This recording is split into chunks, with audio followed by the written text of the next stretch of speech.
Hey guys, welcome back to CMTEQ channel. In this tutorial, we're going to walk through a 132 kilovolt switchyard as represented here by this one line diagram, and on my right we can see the visual representations of what this one line diagram is basically representing. This is part 2 of the tutorial on the 400 kilovolt switchyard. As you can see here, 132 kilovolt incoming from a 400 kilovolt yard. So please watch that tutorial on the 400 kilovolt yard, because the 400 kilovolt switch yard has more component compared to the 132 kilovolt switch yard. So I strongly recommend that you watch that tutorial. There is a link in the description box. Okay, and if you are new to my channel, I've got a playlist where I'm breaking down all the components of an electrical substation. As you can see here, from a power transformer to a circuit breaker, current transformer, isolators, and all other elements that are found in an electrical substation. So I go through the applications, functionality, and how they operate. So please make sure you watch that playlist on components of an electrical substation. And if you found this tutorial useful, please make sure you give it a thumbs up and subscribe to CMTEQ channel. That will be highly appreciated. Now what we're going to do in this tutorial is to basically explain each one of these components, from the incoming supply here all the way down to the last protection before it is sent into the 66 kilovolt bus bar, basically feeding an outgoing supply line. So without any further ado, let's get started. Now here we start with the incoming power supply, which is rated at 132 kilovolt and 100 MVA. This is basically a high voltage line feeding into the switchyard here from the incoming transmission line. As you can see in this image here, we will have an incoming transmission line coming into the switchyard here, right, to be processed. Now, the job of the switchyard is very simple: to protect, control, and route this power safely into the power grid. Great. Now, next we've got a surge arrestor. Now, as you can see, this is basically the first piece of equipment that is connected to the incoming line. Right, same as we can see here in this image, we've got a pylon here which is from an incoming line, and here we've got a surge arrestor that is connected right to it. Okay, now the purpose of the surge arrestor is very simple. It is basically here to protect the system from transients over voltages caused by lightning strike or switching surges. Okay, that is why he is right there from the start. Before trouble get into the switchyard here, he's going to stop it. Next up, we've got a current transformer, CT. Now the current transformer CT plays two purposes. Basically, he's basically here for protection and measuring purposes. Now before it can carry out protection or measurement, he needs to step down these high current that flowing on these bars here. Okay, after stepping it down, then it can then send that current to the protective relays, which will then interact with the circuit breaker here, which is the next element on our list here. Okay, now circuit breakers, as you can see, they are right next to current transformers. As you can see here in this image, we've got circuit breaker, and next to them we've got CT. Now what are they doing there together? Obviously, because they work together. Current transformer will read a high current, will send it to protective relays, and the relay will in turn send a signal to basically trap the circuit breaker. Now CB1 here in our 132 kilovolt switchyard is the main protective device in the switchyard. Okay, as it is working together with the current transformer, if a fault occurs in this section, CB1 will basically disconnect the line to prevent damage into the switchyard and ensure safety. Great. Now next up, from the breaker CB1 here, the line connect to a double bus bar arrangement scheme with a single breaker, named here single breaker isolator. Now the idea here is very simple. As you can see, both busbar 1 and busbar 2 are rated at the same potential, 132 kilovolt. This means that you've got 2 parallel bus bars available here, but only one circuit breaker is used for switching. This setup basically gives you flexibility into how your switchyard operate, in that if one bus bar, one of these 2 bus bar needs maintenance, right, or maybe a fault occur, let's just say if one bus bar need maintenance, the load can be shifted to the other bus bar without interrupting the flow of supply to the consumer.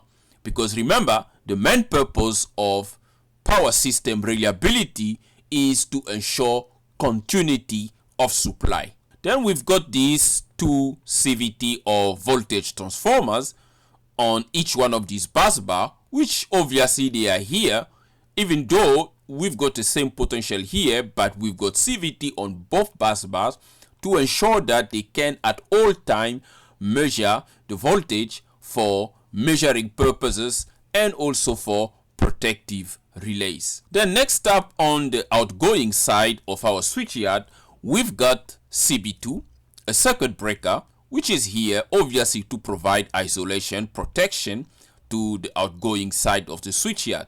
And immediately after that, we've got a CT, a current transformer. Now this combo here, as we've seen already, they always work together to ensure that measurement and protections are always being done at real time before the power is transferred further into the outgoing feeder.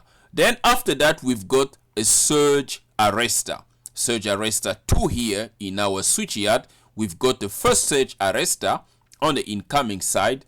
Then we've got the second surge arrestor on the outgoing side just before the power transformer. Now, what is the purpose of this surge arrestor? Now, the purpose here is very simple. It is here to protect and prevent voltage spikes before we connect the transformer, because we do not want to be overloading the transformer winding with unnecessary voltage spikes. So the surge arrestor is there to ensure that that does not happen. After surge arrestor 2, now comes the main step down transformer T1, which is rated 20 MVA and is stepping down from 132 to 66 kilovolt, as this is a 132 to 66 kilovolt switch yard.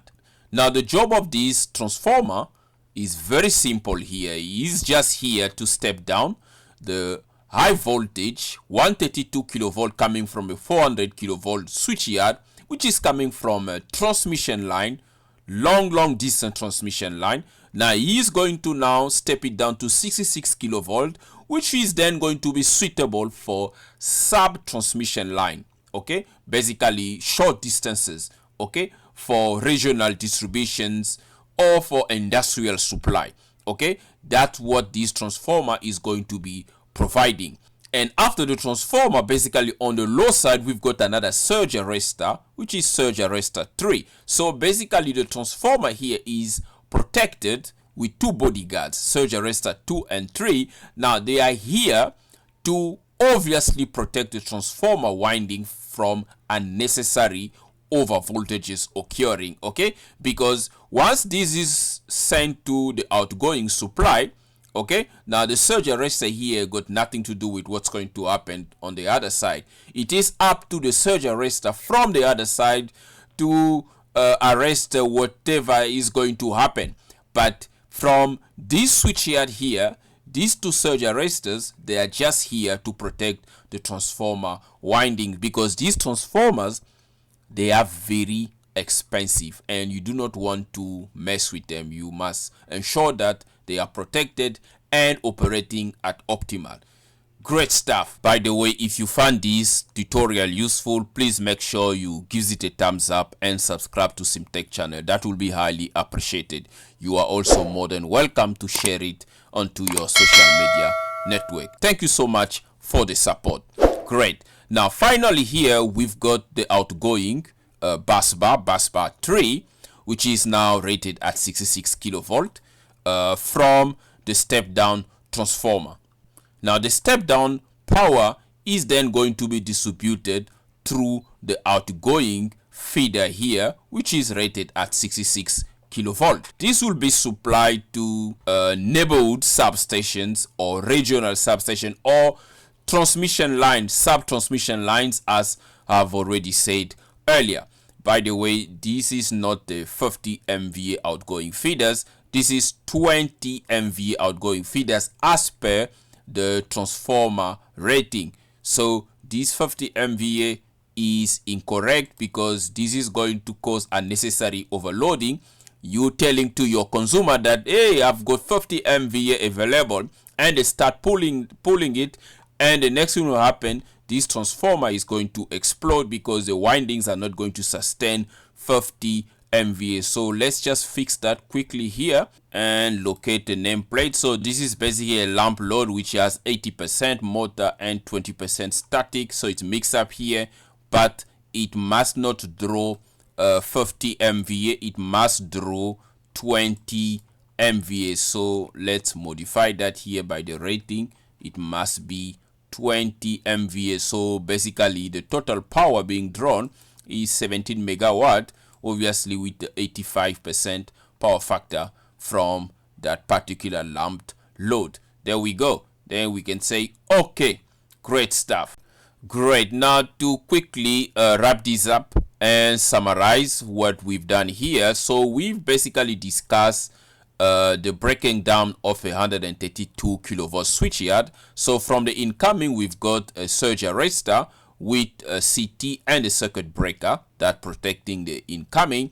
Then we've got a double bus bar arrangement scheme here, which is here for flexibility to allow easier switching and facilitating maintenance.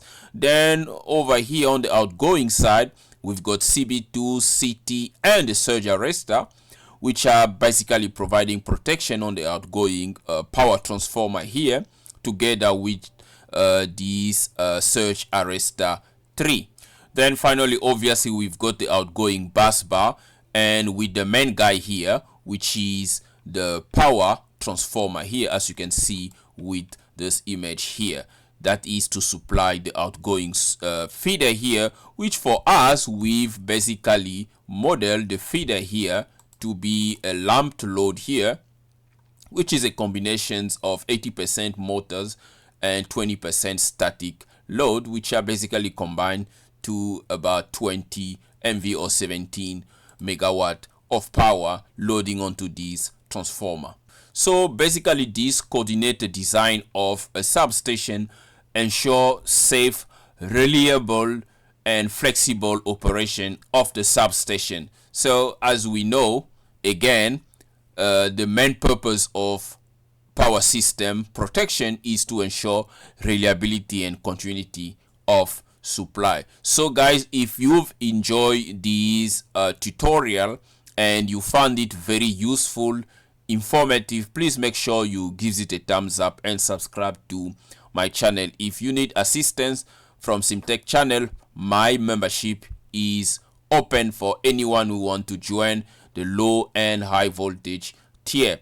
And if you are busy modeling a network using ETAP power system tools here, you are also more than welcome to reach out to me and I will provide assistance where possible. That is it for this tutorial. Until next time, cheers.